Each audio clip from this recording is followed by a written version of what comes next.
Queridos amigos, hoy me vais a permitir que me dirija a vosotros, no como lo hago con normalidad, a través de la palabra escrita en mi blog generaldavila.com, sino a través de la imagen. Y creo que es un medio muy directo, más próximo, podéis observar los gestos, la cara, y es algo más personal y cercano. Y lo hago únicamente por una razón, y es para felicitar la Navidad, que ya la tenemos aquí encima, a todos los normalmente a diario me leéis y me dais ánimo o me veis por la televisión. Quiero agradeceros enormemente ese esfuerzo de lectura que cada mañana, cada día hacéis con mis artículos, porque es la única forma de coger impulso para seguir en un momento tan oscuro y tan difícil de que a uno se le ocurran ideas y poder transmitirlas. Bueno, hay otra razón por la que me dirijo a vosotros y no voy a esconderla. Y de esa manera aviso para que el que no quiera seguir viendo este vídeo, pues que lo deje. Porque de alguna manera, como ahora empiezan las Navidades y es momento de hacer regalos y mucha gente no sabe qué regalo hacer, bueno, pues yo voy a hacer una recomendación que son mis libros. El primero que escribí, La Guerra Civil en el Norte, del que ahora hablaré un poco, y El Nuevo Arte de la Guerra. Y ya está en camino para el mes de marzo aproximadamente un tercer libro que creo que será una bomba, como vulgarmente se dice. Bueno, aprovecho este momento para presentar mis libros porque otros utilizan cauces o canales oficiales y venden como churros, ¿no? Es una manera increíble el hecho de estar bien pegado a la tierra, ¿no? A la tierra y a lo que no es la tierra. Bueno, pues yo no tengo otro medio de publicitarme que mis queridos lectores que me aguantan a diario en un ejercicio intelectual que procuro analizar la realidad de lo que está ocurriendo a nosotros solo por una cosa, por España, y detrás de esa España o empujando a esa España están nuestras queridas Fuerzas Armadas. Bueno, pues dicho este preámbulo, feliz Navidad a todos, un año 2024 que no se parezca en nada a estos últimos, que son un desastre, y que si tenemos que decir adiós a mucha gente, se la digamos, no para el otro mundo, que sigan aquí, pero que sigan en otro sitio y no en el que ahora mismo están no haciendo mucho bien, sinceramente. Repito, dicho esto, vamos a hablar un poco de los posibles regalos. Mira, este primer libro que edité, La Guerra Civil en el Norte, que lo tenéis aquí detrás, yo lo primero que quisiera deciros es que es un libro muy bien editado por la Esfera de los Libros, con una cierta estética grande. Dentro, además, fijaros en la guarda lo que tuvieron el detalle de hacer, y es presentar la tradición familiar de este que escribe. Está aquí mi abuelo, el general Fidel Dávila Rondo. Aquí está mi padre, el general también, Manuel Dávila Jalón, en este momento presentando al actual rey de España, don Felipe, presentándolo como en su filiación como soldado de España. Y aquí está este que les habla, al mando de la Legión, dando los vivas reglamentarios, viva España, viva el rey, viva la Legión. Ese es el primer libro. Bueno, este libro, ¿qué tiene de particular? Miren, no es la guerra civil en el norte, sino que es la guerra civil, porque prácticamente toda la guerra civil se desarrolla con el ejército del norte, que estaba al mando de mi abuelo, el general Fidel Dávila Rondo. Bueno, aquí descubro a través de documentación, no me invento absolutamente nada, todo el proceso desde el año 1931, que se podría hablar, aunque podríamos remontarnos más atrás, a lo que es la guerra civil, hasta prácticamente el fin de la guerra. Empieza con el destierro de Alfonso XIII. Empiezo con un documento que es una página trágica de nuestra historia, cuando al rey se le expulsa de España y es tratado como un delincuente. Y así sale en el boletín oficial, en las disposiciones oficiales firmadas por Azaña, tratándolo como un verdadero delincuente y que fuese detenido por todo aquel que tuviese la oportunidad de hacerlo. Una cosa dolorosa y terriblemente espantosa de nuestra historia, como tantas otras. Bueno, pues a lo largo de todo eso voy explicando todo el proceso hasta el año 36.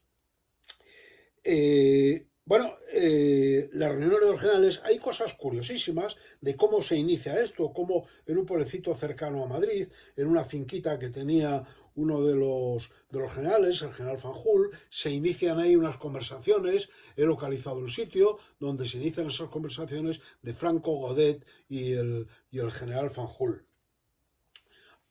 Hablo, describo y doy algún dato sobre el asesinato de Calvo Sotelo y todo el inicio de la guerra, cómo se constituye, cómo se inician esas primeras conversaciones para alzarse en contra del caos que en aquellos momentos existía y poner un cierto orden en la situación. Miren, hay un documento, la historia realmente debería de revisarse con estos documentos, porque repito, no me invento nada, son documentos del archivo familiar, del archivo de mi abuelo, en el que describe perfectamente, siendo él uno de los personajes claves en la guerra. Hay, por ejemplo, un dato que doy aquí que es fundamental. Franco no sale jefe del Estado español de una manera así casual, ni él se impone, ni es tampoco Quindelán, el general Quindelán, la clave de todo esto. Mira, la Junta de Defensa Nacional funcionaba de una manera bastante independiente, sin contar lo que el general Franco o el general Quindelán decían en un principio. Los que dirigían todo el proceso de gobierno y de guerra en aquellos momentos era la Junta de Defensa Nacional, que se constituye en Burgos con el general Cabanellas, Mola, Dávila y cuatro más. Había, diríamos, que tres ejércitos. Estaba el ejército de Marruecos, el ejército expedicionario que mandaba Franco, el ejército sur que mandaba Queipo de Llano y el ejército del norte, que es el que va desde Burgos y Valladolid hacia Madrid, que mandaba el general Mola. Y luego había una parte, diríamos, técnica, administrativa, de permanente guía y conducción de todos los temas administrativos y de guerra, que era la que estaba en Burgos con el general Cabanellas, y fundamentalmente el que llevaba día a día todo el proceso era el general Dávila. En un momento determinado se reúnen todos los generales cuando se juntan fundamentalmente ese ejército del norte y ese ejército expedicionario, llegan al contacto ya físico y se podría constituir un ejército. Entonces ahí se ve claramente la necesidad de un mando único. Aquí estamos en lo de siempre, por favor, alguien que mande. Pues pasó eso, hace falta alguien que mande. En estos momentos se reúnen todos los generales más distinguidos en Salamanca y allí deciden, después de 2 discutidas reuniones, deciden que el mando se le dé a Franco. Y se hace de una manera bastante casual, que describo en el libro paso a paso, contado por el general Fidel Dávila, pero de una manera bastante, diríamos, desordenada o casual. El caso es que después de la segunda reunión en Salamanca se llega al acuerdo de que, bueno, que se nombre a Franco jefe de los ejércitos. Ahí se quitaron el tema de encima, y bien, pues que haya un mando único para que se manden los ejércitos. Pero en ningún momento nadie habló de que desapareciese la Junta de Defensa Nacional, ni muchísimo menos. Fue Dávila cuando empieza la gente a irse, el que habla con Mola y habla con Franco y dice, esto no puede ser así, tiene que haber un mando único, pero que mande la parte militar y la parte no militar, porque un general no puede estar en una guerra mediatizado por una junta de generales. Aquí se manda o no se manda, pero no, la vía militar es así, y más en una guerra. Bueno, y así se hace y se acuerda, el general Dávila llama a uno, llama a otro, hace una verdadera ejercicio de búsqueda y captura de todos y cada uno de los miembros de la Junta de Defensa para que den su voto a favor a nombrar a Franco jefe del gobierno del Estado español. Fíjense en las palabras, jefe del gobierno del Estado español. Y así se hace, bueno, se llega a esa conclusión y Dávila se va a Burgos y empieza ese movimiento y ya consigue el placer de todos los miembros de la Junta de Defensa Federal, menos de Queipo de Llano, que se negaba en rotundo de darle el mando único a Franco, y de Cabanellas, que tampoco estaba por la labor, pero al fin se le convence. En definitiva, el único que se negaba en rotundo era Queipo de Llano. Bueno, pues nada, se emite en el boletín oficial del Estado, se emite el decreto nombrando a Franco jefe del gobierno del Estado español. Por la noche, por la noche del día 30, el día 1 tenía que salir ya la disposición del 1 de octubre, por la noche Nicolás Franco, que actuaba de secretario de Franco, llama a Dávila a altas horas de la mañana y le dice: oye, hemos estado pensando que esto de jefe del gobierno del Estado español de alguna manera limita el poder de Franco. Porque claro, si hay un jefe del gobierno del Estado español, tiene que haber un jefe del Estado. Bueno, Dávila se lo quita de en medio rápido y lo soluciona. Dice: no hay problema ninguno. Quitamos lo de jefe del gobierno y ponemos jefe del Estado. Se quita lo de jefe del gobierno del Estado español, se quita lo del gobierno y se queda jefe del Estado español. Y así fue. Se manda rápidamente a la rotativa que estaba en Burgos, a que se detengan las rotativas y que se modifique. Y se modifica. Pero si alguien ve por ahí y descubre algún boletín que ya se había lanzado, que pone jefe del gobierno del Estado español, no se extrañe porque eso es eso. Pero en la emisión de Radio Nacional en Burgos se dice jefe del Estado español. Y a partir del día siguiente nadie duda que ya no es jefe del gobierno del Estado español, sino jefe del Estado. Esto no lo ha ratificado ningún historiador ni nadie. Esto es así, documentado. Pero bueno, da igual. La historia ya no la cambia nadie. Y a través de la ley actual que se escribe en España, se escribe la ley, la historia por ley. Eso es algo insólito, ¿no? No ha pasado nada, ha pasado lo que yo diga. Lo que yo en la ley voy a decir que ha pasado en la historia. Bueno, pues nada, la historia ahora en mano militar. A sus órdenes y lo que usted diga, así se hace la historia. Bueno, yo me limito a poner aquí los hechos. Bueno, luego después de todo esto, es un proceso muy curioso, desarrollo en el libro todo lo que es realmente la guerra. Todas las batallas importantes que se desarrollan desde la campaña del norte, desde Irún hasta la toma de Asturias y luego Belchite, Teruel, en fin, todas las batallas importantes y, como no, de una manera bastante detallada, la batalla del Ebro. La batalla del Ebro, que es decisiva. Bueno, entre todo esto voy mezclando documentos que aparecen, pues de la masonería, por ejemplo, del Gran Oriente Español, de Diego Martínez Barrio, un documento donde él narra lo que realmente pretende la masonería en España, un documento también estremecedor, documento del Partido Comunista, donde se dan las claves para su penetración en las instituciones, también algo impresionante y de una manera importante. Y después de la batalla del Ebro, donde cuento anécdotas curiosísimas de los enfrentamientos que hay entre los cuarteles generales del Ejército del Norte, de Franco y demás, me meto en la última campaña, la campaña de Cataluña, donde realmente finaliza la guerra.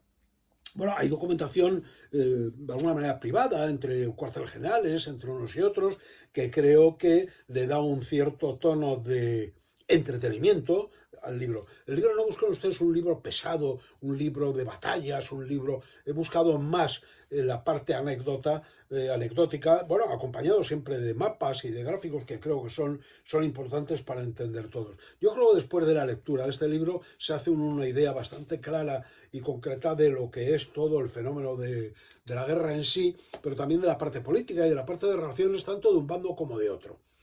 Creo que es importante hacerlo además de una manera asequible y asimilable para el conjunto. Les he hablado del documento del nombramiento de Franco como jefe del Estado, que creo que es la clave o quizá el documento esencial de todo el libro, pero no por eso deja de haber otros documentos importantes como específicamente el Cinturón de Hierro de Bilbao, o la parte también de la muerte de Sanjurjo y de la detención de Sanjurjo después del año 32.